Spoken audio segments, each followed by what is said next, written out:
안녕하세요. 브라질 손영수입니다. 우리 한인들은 60년대를 기억하면은 그때는 배고픔이 너무 많았고 정말 먹고 살기 힘들었던 곳이다. 그치만은 그때는 좋은 추억이 있다. 뭐 이렇게 회상을 합니다. 브라질에서 60년대를 얘기를 하면은 브라질이 가장 잘 살았던 시기다. 우리는 다 갖추고 있었고 정말 잘 나가던 시기다. 지금에 와서는 그때가 정말 좋았던 시절이다 라고 평가를 합니다.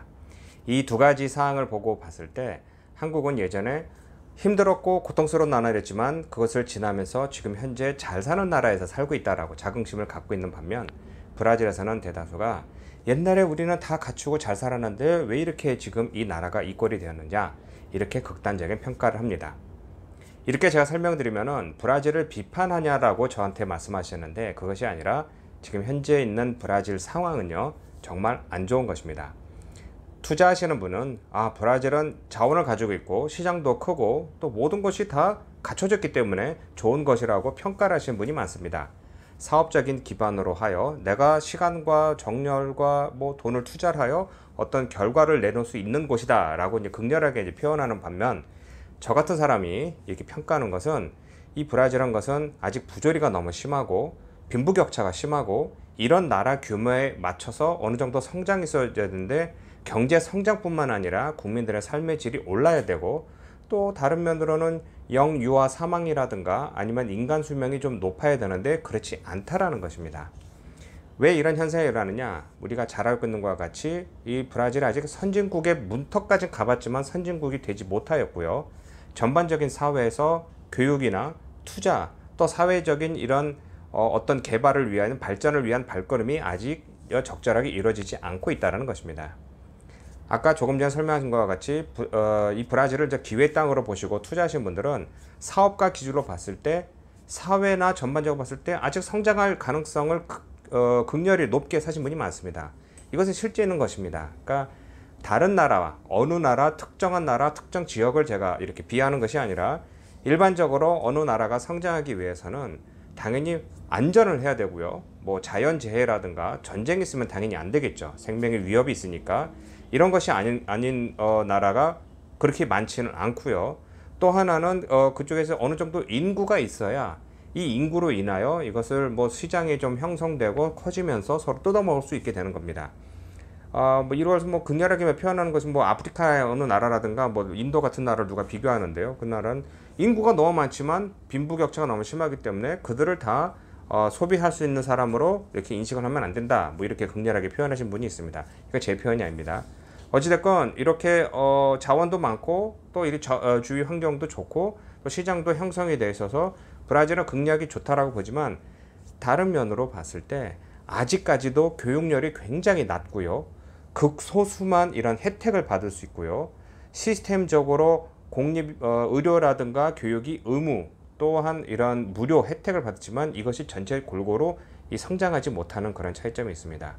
그러니까 다른 나라와 비교해서, 그러니까 선진국이 아닌 다른 나라 비교해서 정말 많은 기회의 땅이고 또 그렇게 실질적으로 올라갈 수 있지만, 실질적으로 그렇게 잘 가는 것도 하루 이틀이 아닌 수십 년간 준비하며 차곡차곡 올라가야 되지만, 예전에 그것을 잘하다가 몇 번에 이렇게 미끄러지면서 60년대 한국과 브라질 비슷한 수준이었던 나라에서 시작을 했다면은 당연히 브라질 그때나 지금이나 나라가 더 크고 인구도 더 많고 땅도 많고 자원이 많았지만, 인구 대비로 봤을 때 비슷한 상황이었다면 대한민국은 거기서 계속 활주로를 달려서 비행기를 띄우는 반면, 브라질은 아직까지 활주로를 가다가 약간 높이 올라갈 듯 하다가 아직까지 고도를 못 잡고 있다는 것입니다.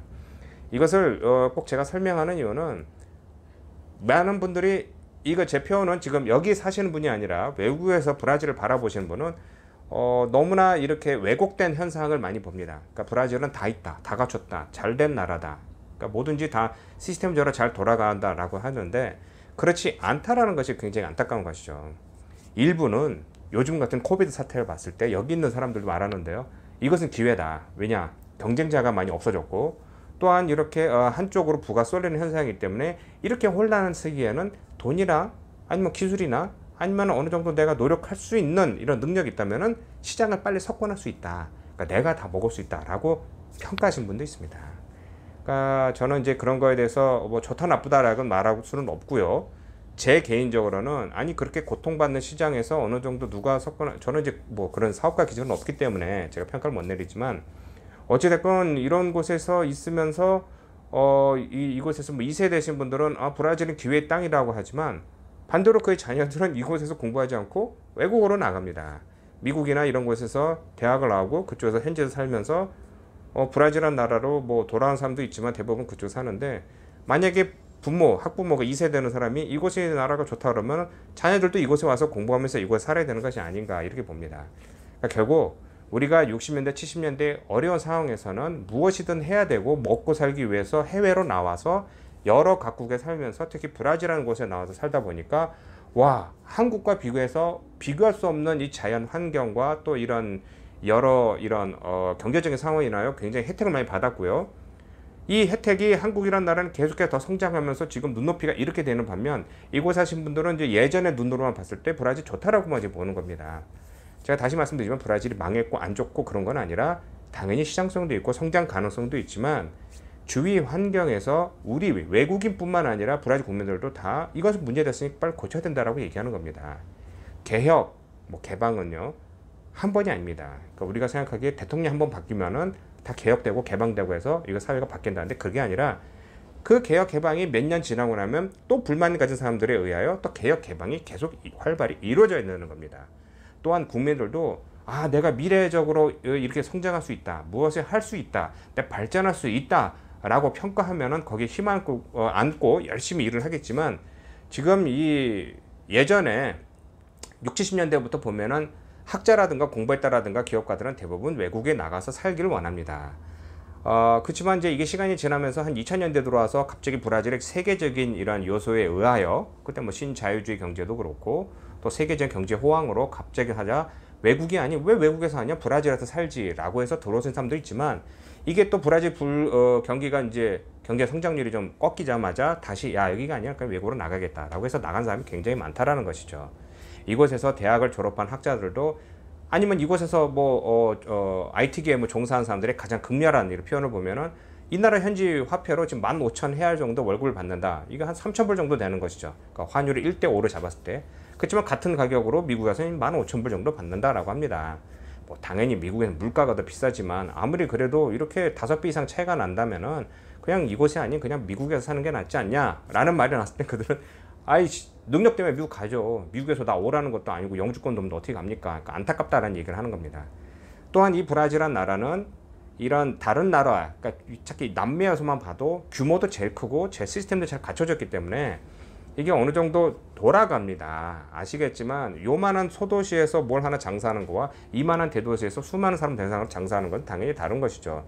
그래서 많이 브라질에 몰려왔지만 이게 삐그덕 거리면서 여기까지 왔지만 앞으로 성장하기 위해서는 엄청나게 많은 노력을 해야 됩니다.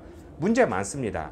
그렇지만 다른 나라에서 비교해서는 이게 문제가 아닐 수도 있지만 너무나 지금 현재 사람들이 그러니까 이곳의 현지 사람이 아닙니다. 외국의 사람들이 시선을 봤을 때 브라질 그런 수준밖에 안 돼?